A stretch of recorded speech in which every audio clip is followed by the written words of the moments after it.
नमस्कार, मी राहुल कुलकर्णी. बीडमध्ये दुर्दैवी श्री संतोष देशमुख यांची ज्या पद्धतीनं हत्या झाली त्यानंतर एक आर्थिक अंगाने पण चर्चा सुरू आहे आणि ती आहे सोलार आणि विंड एनर्जी अर्थात पवनचक्क्या. महाराष्ट्र राज्याचे मुख्यमंत्री श्री देवेंद्र फडणवीस यांनी सभागृहामध्ये सांगितलं आहे की महाराष्ट्रामध्ये उद्योगपूरक असं जर वातावरण हवं असेल तर बीडच का महाराष्ट्रामध्ये सगळीकडे उद्योगांना व्यवस्थित आणि योग्य ते वातावरण आणि संरक्षण मिळायला हवं. मला असं वाटतं की बीडच्या प्रकरणामध्ये देशमुख कुटुंबांना जसा न्याय मिळणं आवश्यक आहे तसाच महाराष्ट्रातलं उद्योग जगत हे अधिक सुरक्षित व्हावं ह्या दृष्टीनं खरं तर सरकारनं प्रयत्न उचलायला हवेत. आणि म्हणून माझ्यासोबत सर तुमचा परिचय महाराष्ट्राला करून द्या. मी अनंत रामचंद्र काळकुटे. एनर्जी इन्फ्रा म्हणून माझी पुण्यात कंपनी आहे, पुण्यात हेड ऑफिस. गेले 20 वर्षापासून मी या क्षेत्रामध्ये काम करतो, रिन्युएबल एनर्जीच्या. राईट. आणि बीडमध्ये सर तुमचं किती इन्स्टॉलेशन आहे? बीडमध्ये आमचं 450 मेगावॅट विंड आहे आणि 150 मेगावॅट सोलार आहे. राईट. असं 600 मेगावॅटचं. करेक्ट. तर काळकुटे साहेबा एवढा उत्तम आत्ता महाराष्ट्रात ह्या क्षणाला मनुष्य नाही आहे की जे तुमच्या आणि माझ्या मनातले जे असंख्य प्रश्न आहेत त्या प्रश्नाची उत्तरं देण्यासाठी. आणि हीच मुलाखत मी श्री देवेंद्र फडणवीस यांच्याकडे पाठवणार आहे, कारण उद्योग जगताला तिथे अनुकूल वातावरण हवं ह्या दृष्टीनं ह्या मुलाखतीकडे तुम्ही बघा. आणि आपल्या सगळ्यांच्या मनातले काही प्रश्न मी त्यांना विचारणार आहे. पण तुम्ही असं म्हणालात की मेढाकडं तुमचं जेव्हा रजिस्ट्रेशन झालं तेव्हा तुम्ही एकटे मराठी होते. हां, त्यावेळेस मी एकटा मराठी होतो. 2011ला म्हणजे झालं ते. त्यामध्ये पूर्वी बाहेरच्या कंपन्या असायच्या सगळ्या, पंजाब, महाराष्ट्र बाहेरच्या. हो, मध्य प्रदेश असतील किंवा त्या तुमच्या गुजरातमधले असतील, ही लोक मंडळी होती याच्यामध्ये. त्यावेळेस मी जे मेडा रजिस्ट्रेशन केलं ते पहिलं रजिस्ट्रेशन केलं होतं. अरे वा, तुम्ही मूळचे? मी मूळ बीडचाच आहे. बीडमधलं कुठलं गाव तुमचं? बीड मांजरसुंबा प्रॉपर. हां. आणि पूर्वी काय होतं की विंड स्पीड जी होती ती आपलं 12 मीटर पर सेकंद या बालाघाट पर्वतरांगावर मिळायची. 12 मीटर पर सेकंद. आता हे जरा नीट समजावून सांगा. एका सेकंदामध्ये 12 मीटर म्हणजे काय? 12 मीटर म्हणजे 12 मीटर स्पीड झाली त्याची. जे वाऱ्याची स्पीड आपण पळालो असलं तर 12 मीटर पळालो तर एका सेकंदात 12 मीटर. राईट. म्हणजे हा तर वाऱ्याचा वेग आहे 12 मीटर, एका सेकंदामध्ये 12 मीटर. तर तो सह्याद्रीवर मिळायचा पूर्वी. मग त्यावेळेस काय होतं, नवीन मशिनरीज निघालेल्या होत्या सगळ्या, तर त्या हाय विंडलाच चालायच्या त्या मशिनरी पूर्वी. आणि छोट्या मशीन असायच्या पूर्वी, 500 किलोवॅटच्या, 800 किलोवॅटच्या वगैरे अशा मशीन असायच्या.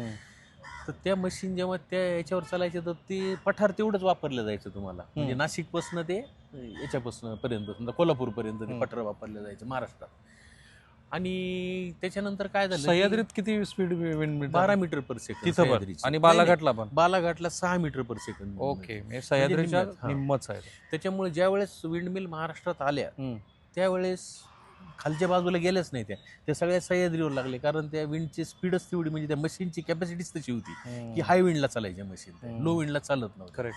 मग कालांतराने काय झालं, आम्ही 2011 मध्ये मी त्या भागामध्ये जवळपास 12 ते 13 मास्ट बसवले. विंड मास्ट हे याच्यासाठी असतात की त्याची स्पीड 2-3 वर्ष मोजावं लागते, त्याच्यावर किती स्पीड येते त्याची. तर ती माझी म्हणजे ती सुरुवातच होती, कारण मराठवाड्यात हे प्रोजेक्ट यावं ही माझी मनापासून इच्छा असायची. बीडकर म्हणून. बीडकर म्हणून इच्छा असायची.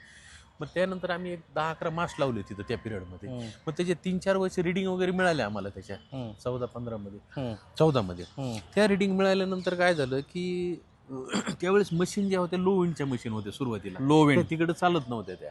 ओके. लो विंड म्हणजे कमी, सॉरी, हाय विंडला चालणाऱ्या मशीन, 12 मीटरच्याच मशीन होत्या. इकडे 6 मीटर पर सेकंद अशी तुम्हाला स्पीड मिळते. ओके. तर मग त्याच्यानंतर काय झालं, गमेसा कंपनीने पहिली मशीन काढली. कोणत्या कंपनी? गमेसा. मग त्या गमेसा मशीन आम्ही गेवरायला एक प्रोजेक्ट केला 80 मेगावॅटचा कम्प्लीट पहिला. 2014ला. त्याच्यामध्ये लो विंड मध्ये चालणाऱ्या मशीन तिथं इन्स्टॉल झाल्या पहिल्या 6 मीटर पर सेकंदला.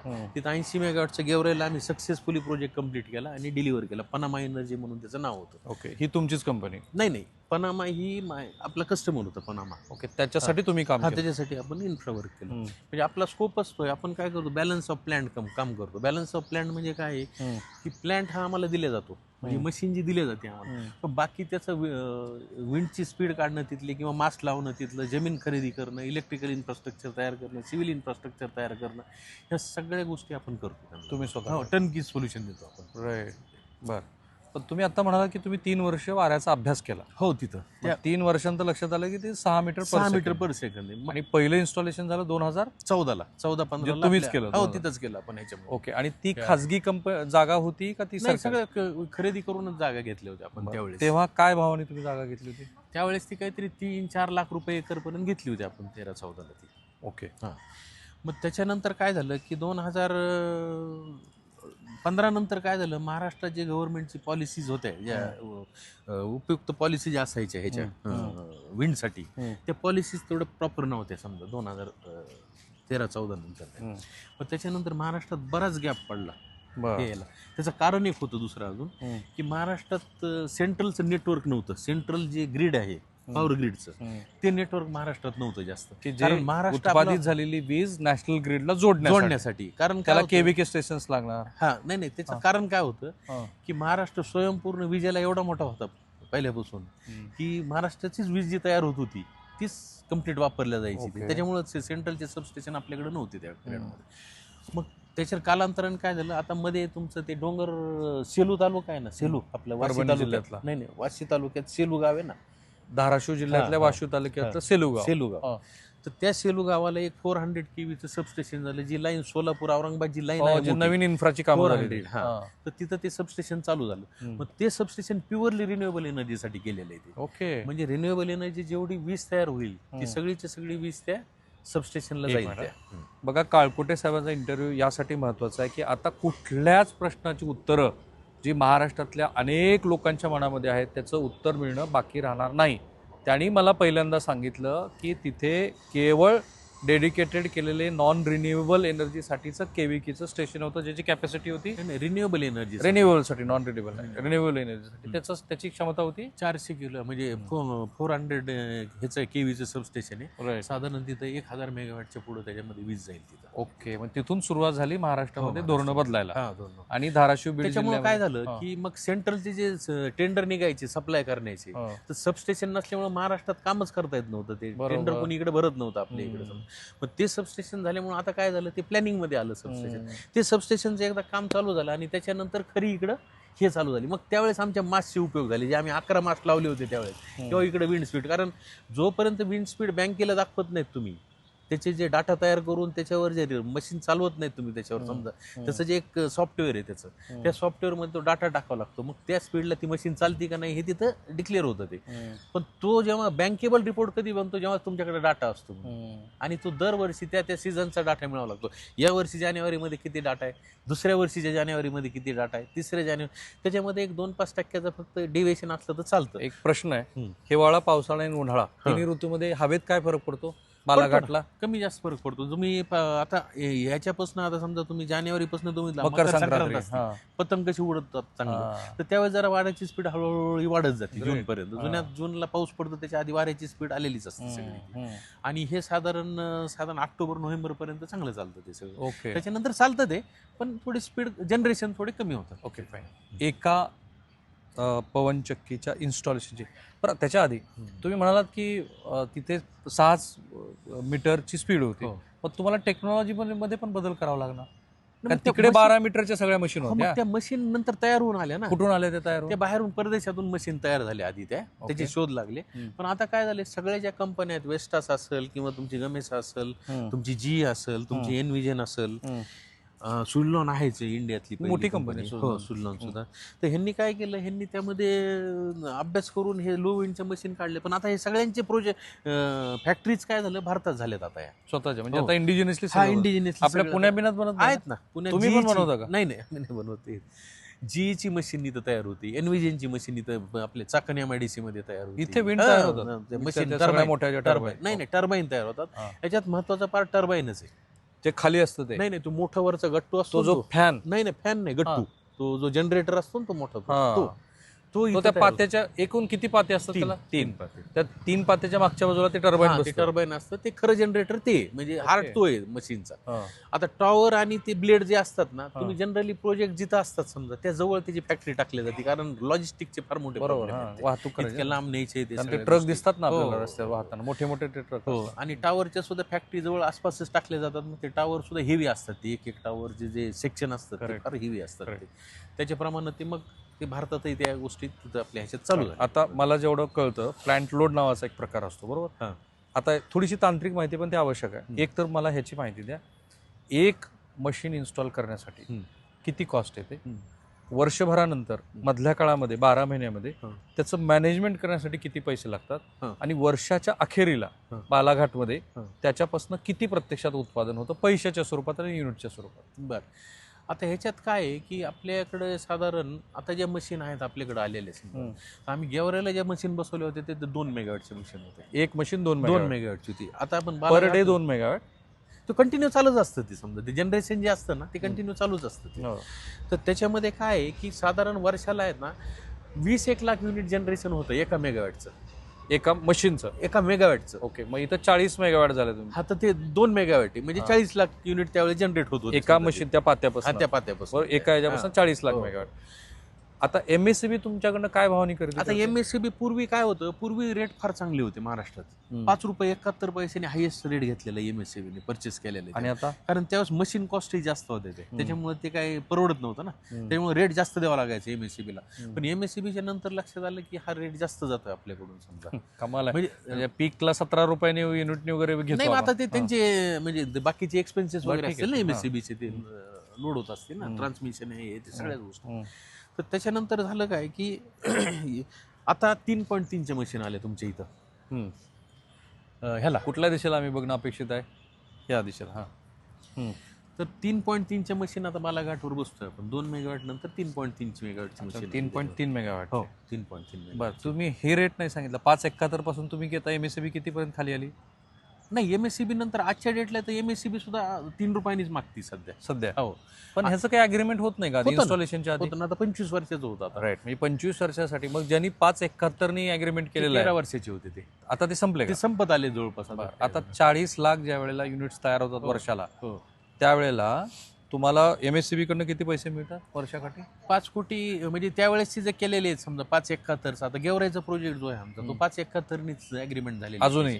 मग त्यातल्या गेवराच्या प्रोजेक्टमध्ये तुम्हाला एका मशीन कडनं किती पैसे मिळतात? एका मशीन कडनं साधारण बघा ना तुम्ही 5 चोक 20 साधारण 2 कोटी रुपये वर्षाकाठी येतात. ओके, इन्स्टॉलेशनचा खर्च नाही तुम्ही सांगितलं. एक मशीन ती इन्स्टॉल करायला तुम्हाला त्यावेळेस जो होता 2 मेगावॅटच्या मशीनला साधारण 14-15 कोटी रुपये खर्च यायचा. राईट, त्यावेळेस. आणि आता त्याच मशीनला किती खर्च येतो? आता ते 2 मेगावॅटचे मशीन बंद झालं, 3.3 त्याला किती खर्च येतो? 3.3च्या मशीनला मशीन कॉस्ट 22 कोटीच्या आसपास जाते आणि 6 कोटीचा इन्फ्राचा खर्च असतो. साधारण 28 कोटीच्या आसपास टोटल हे जातं ते. बरं, आणि मग त्यातनं प्रोडक्शन पण वाढलं ना, 40 लाखाचं प्रोडक्शन वाढलं. किती झालं आता 60 झालं. 60 आणि वरचे 0.3 समजा 63-64 लाख युनिट्स एका मशीन पासून. म्हणजे तुमचं साधारणतः 28 कोटी रुपये इन्स्टॉलेशन खर्च केल्यानंतर तुम्हाला साधारणपणे एका मशीन, ती जी काही पवनचक्की आहे त्याच्यापासनं 63 लाख रुपयाचं वार्षिक उत्पादन मिळतं बरोबर.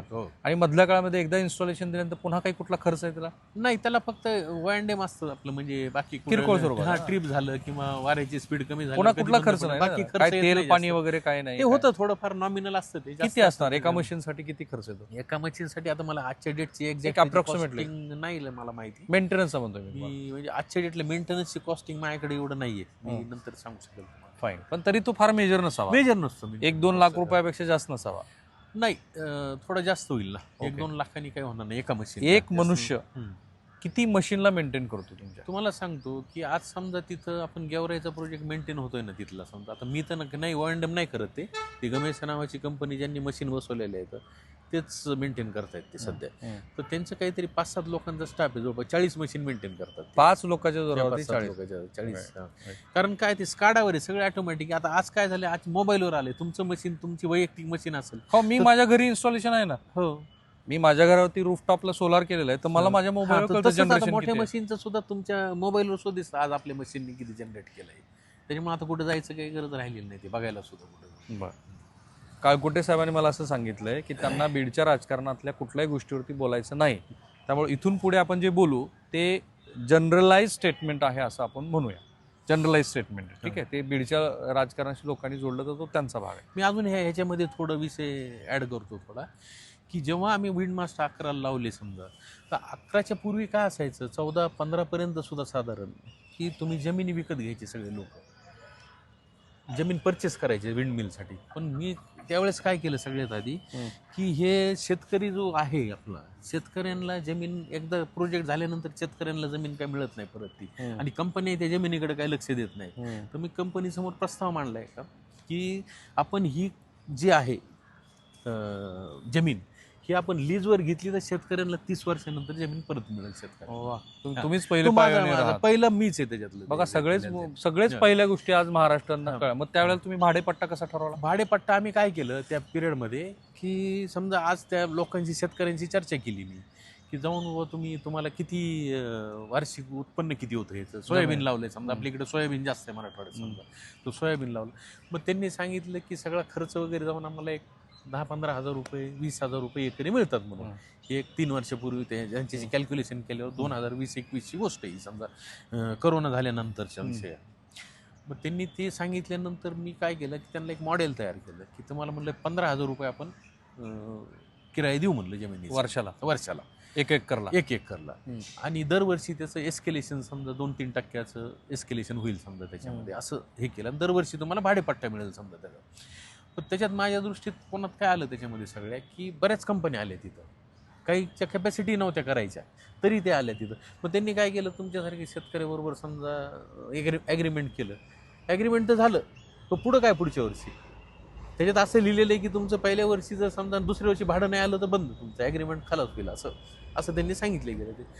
पण त्याच्यामध्ये मी काय केलं, त्याच्यामुळे नंतर मग वन टाईम पेमेंट करा म्हणलं तुम्ही. कंपन्यांनी राहू नाही तर नाही राहू, ॲटलिस्ट शेतकरी तर तो त्या गोष्टीमध्ये हे होईल. ते पण कंपनीने समजा त्यांचंही काम आहे, कंपन्याचंही समजा, की हे जे इन्व्हेस्टर जे आहे तर त्यांचंही काम आहे की शेतकऱ्यांना ॲच्युअर केलं एकदा तुम्ही तर त्यांच्याबरोबर 30 वर्ष राहायला पाहिजे तुम्ही त्या गोष्टीत. तर मग मी तेच केलं की लोकांना 30 वर्षाचं आपण एकदम पेमेंट देऊ. प्रोजेक्ट तुमचा 4 वर्ष उशीर झाला, 5 वर्ष उशीर झाला, शेतकरी त्याच्यासाठी काही अडकून पडणार नाही त्याच्यासाठी, किंवा शेतकऱ्याला काय केसेस करायचे किंवा 12 भानगडी करायची गरज नाही. त्याच्यामुळे आपण त्या गोष्टीमध्ये त्यांना वन टाईम पेमेंट, त्याच्यानंतर 4.5 लाख रुपये वन टाईम पेमेंट दिला आपण एका मशीनसाठी, एका एकरसाठी. 7 एकरचं साधारण आम्ही आजच्या डेटला 7 चोक 28 आणि ते समजा 3.5 31-32 लाख रुपये एका एकरला? नाही, एका मशीनसाठी 7 एकर लागतात. एका मशीनला 7 एकर लागतात रोड धरून, जो अप्रोच रोड आहे. पण आता तुम्हीच सांगितल्याप्रमाणे इथेच त्या अपप्रवृत्ती शिरल्या ना, ज्यांची क्षमता नव्हती अशाही कंपन्या ह्या पैशाच्या लाभानं तिथं आल्या, बरोबर.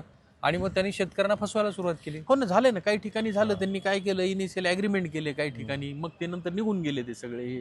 पण आता विषय काय होता, की माझ्या डोक्यात काय होतं, की मराठवाड्यातला शेतकरी आपल्या इथलं एक तर त्याची जमीन त्याला 30 वर्षांनी परत मिळवा, त्याला 30 वर्षांनी.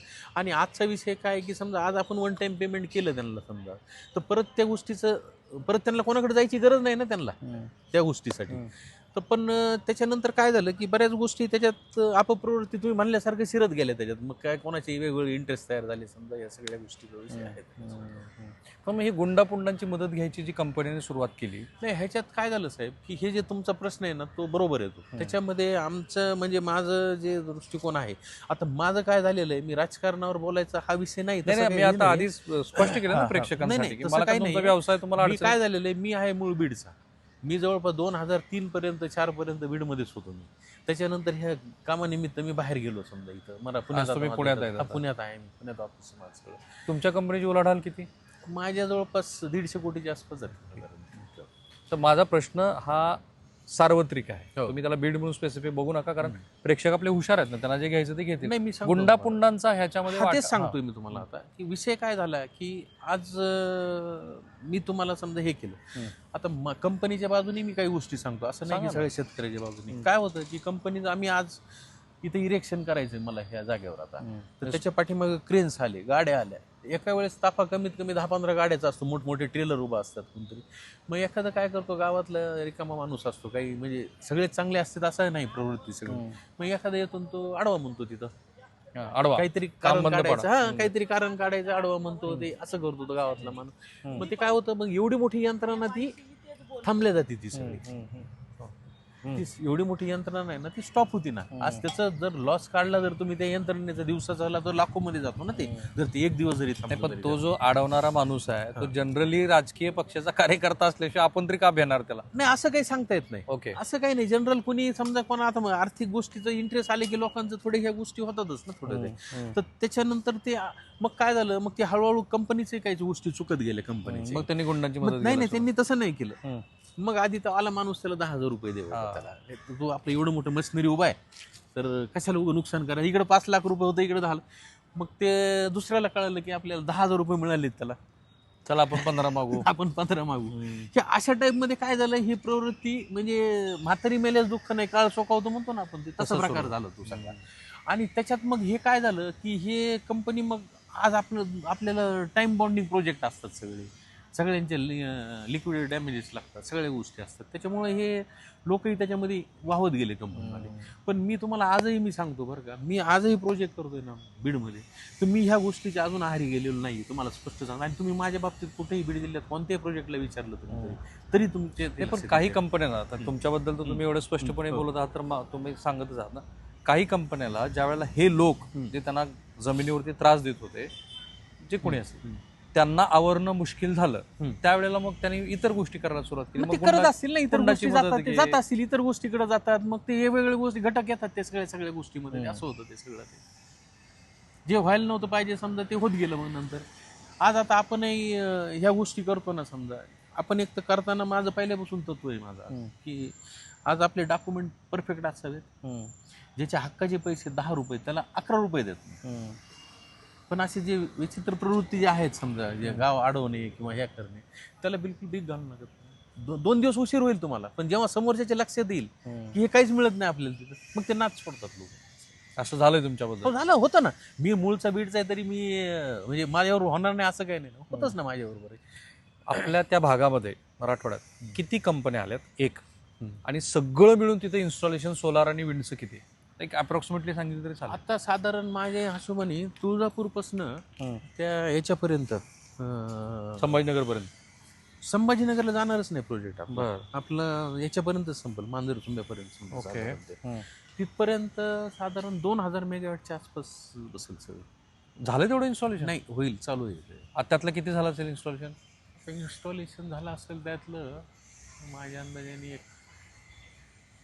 400 मेगावॅट पर्यंत झाला असेल. म्हणजे अजून 1600 मेगावॅट. आणि कोणत्या कोणत्या मोठ्या कंपन्या तिथे आलेल्या आहेत? जसं JSW आहे, जिंदाल आहे, JSW आहे. त्याच्यानंतर तुमची हे सगळे आता काय झालं, आता पूर्वी मॅन्युफॅक्चरर जे होते OEM सगळे, OEM म्हणजे ओरिजिनल इक्विपमेंट मॅन्युफॅक्चर त्याला म्हणतात OEM.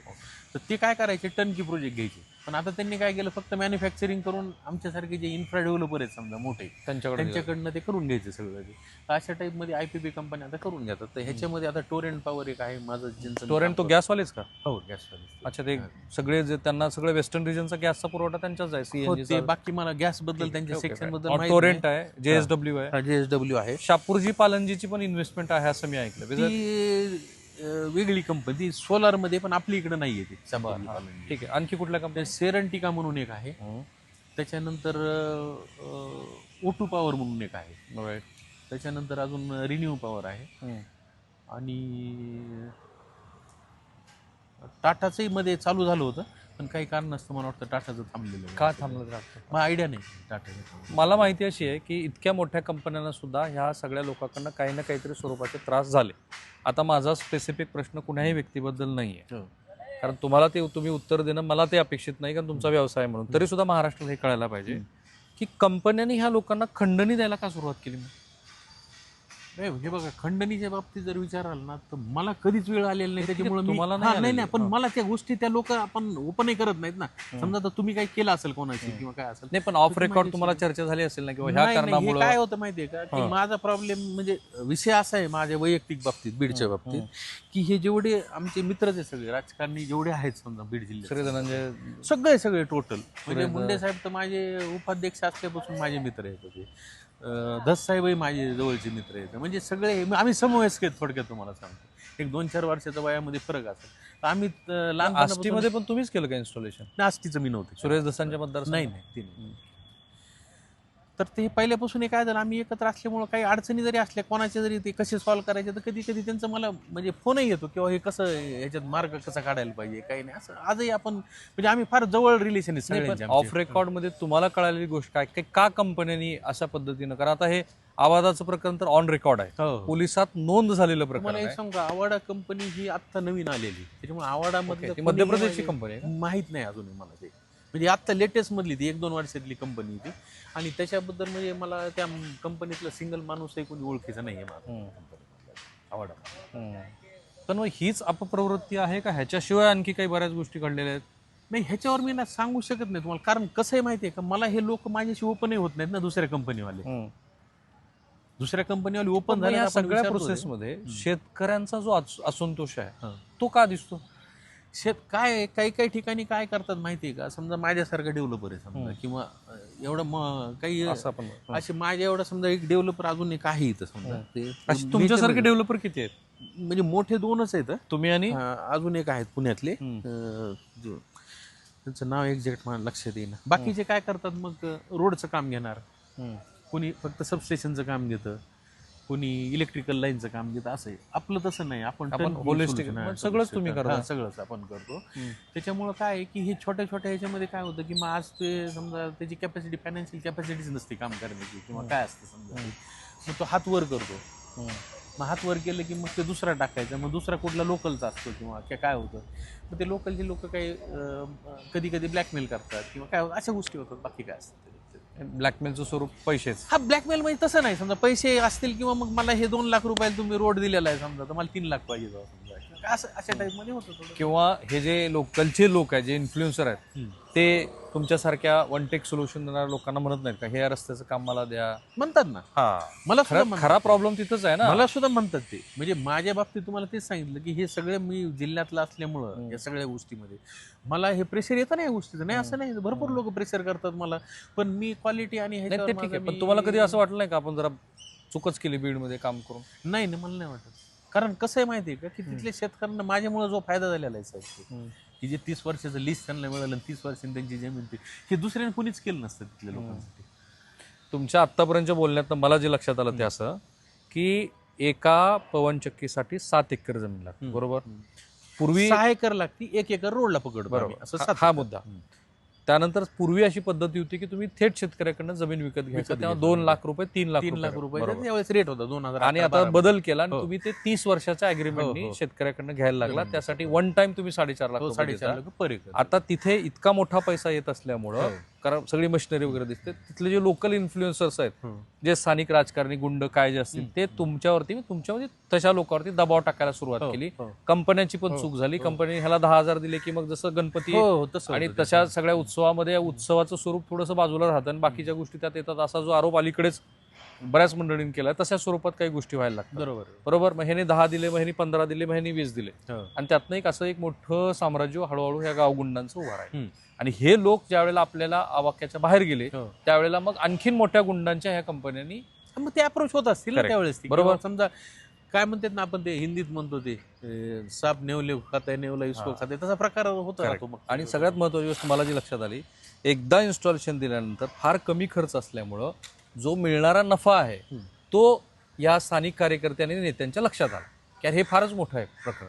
ते असू शकतं ते, म्हणजे मलाही आयडिया नाही. कारण तुम्हाला हायड्रोलिक करायचं असेल तर पाणी लागेल, बरोबर, कोलचं करायचं असेल तर कोळसा लागेल, न्यूक्लिअर करायचं असेल तर न्यूक्लिअर लागेल. इथं काय हवा फुकटच आहे, तिथं काही वेगळं करायची गरज नाही. एकदा इन्स्टॉलेशन दिलं की संपलं. असंच आहे ना. होऊ शकतं ना तसं ते.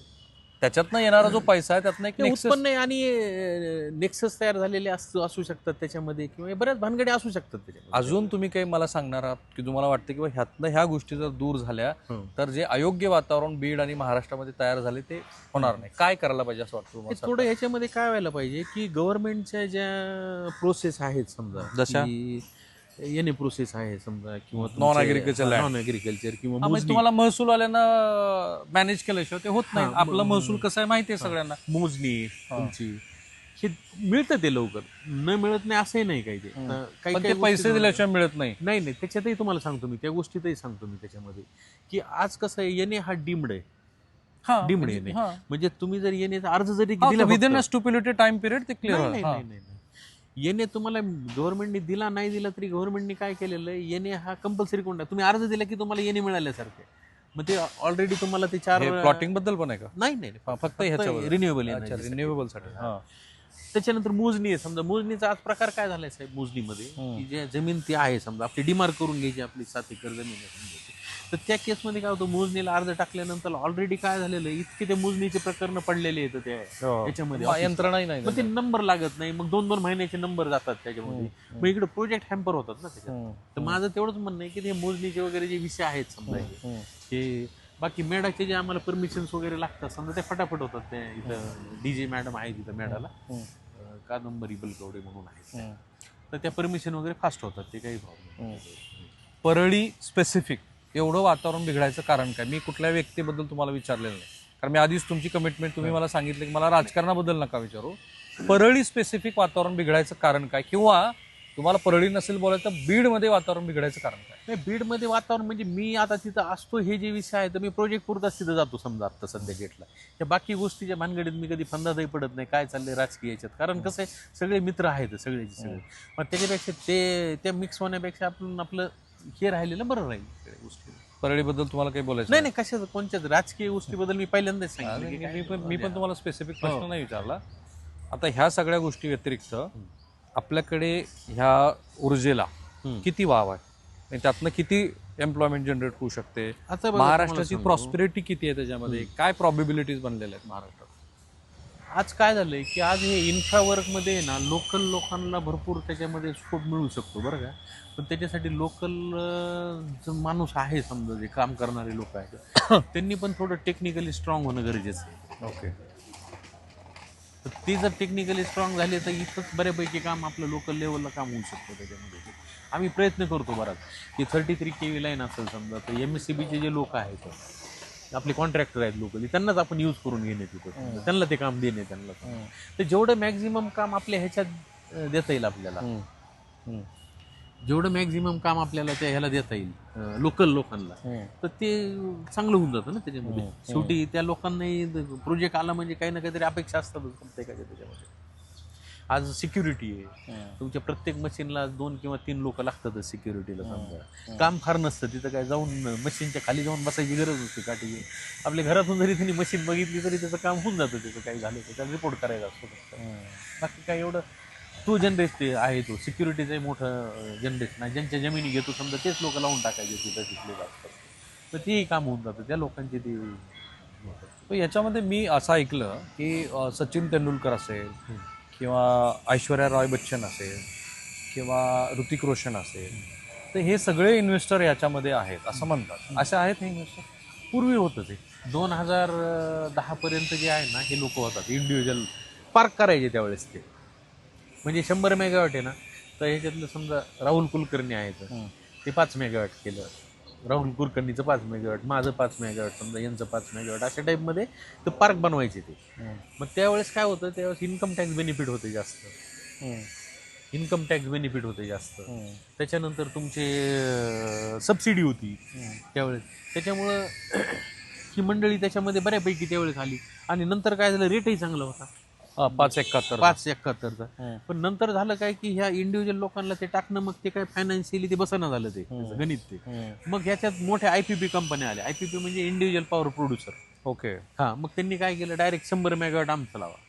आता प्रायव्हेटमध्ये कुणी लावत नाही आता की माझं 2 मेगावॅट. आता ते सोलारमध्ये चालू झालं. हो, मी ऐकलं सोलारमध्ये 2 मेगावॅट, माझं 1 मेगावॅट, म्हणजे सगळ्यांनी मिळून 25-30 लोकांनी एकत्रित द्यायचं, माझे 2 मेगावॅट तुझे 5 मेगावॅट असं करायचं. नाही ते पण झालं. आणि आता सोलारमध्ये नाही ते पण आहे. आणि इंडिव्हिज्युअल 33 kV लेवलला आहे ना शासनाने फार चांगलं धोरण काढलेलं आहे आता, की त्यांना आता बाहेरून वीज आणायची गरजच पडणार नाही. प्रत्येक सबस्टेशनला 10-10 मेगावॅट बसते आता जवळपास 33ला. देवेंद्र फडणवीस साहेबांनी त्याच्यामध्ये इतकं छान झालंय ना ते आता, की प्रत्येक गाव कधी तुम्हाला लाईट जाईल म्हणून असं वाटत नाही. अजून 1-2-5 वर्षात आहे ना सगळे हे विषय क्लिअर होऊन जातील. त्यांचे ऍग्रिकल्चर पंपही याच्यावर करायला लागले, सोलारवर सगळे आता. त्याच्यामुळे ऍग्रिकल्चर पंपही जोरात चालतील सगळे, म्हणजे लाईट लागणार नाही. ओके. आता तुमची एक उद्योजक म्हणून आवादा कंपनी संदर्भातल्या ह्या प्रकरणामध्ये काय कारवाई व्हायला हवी असं तुम्हाला वाटतं, की जो बिझनेसच्या दृष्टीनं महत्वाचं आहे?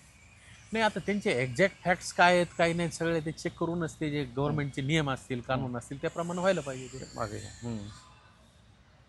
एक्झॅक्ट फॅक्ट्स काय झालेले आहेत काही नाही हे सगळं चेक करून परळीमध्ये वेगळं दहशतीचं वातावरण हे खरं आहे का? नाही, परळीच्या बाबतीत मी पण काही देऊ शकत बीडमध्ये दहशतीचं वातावरण आहे हे नाही. तुम्हाला बीडमध्ये नाही वाटत. नाही वाटत? नाही परळीत पण वाटत नाही वाटत नाही मला. म्हणजे परळीचं मी तिकडे जात नाही परळीला, कारण माझा काही बीडमध्ये project आहे ना.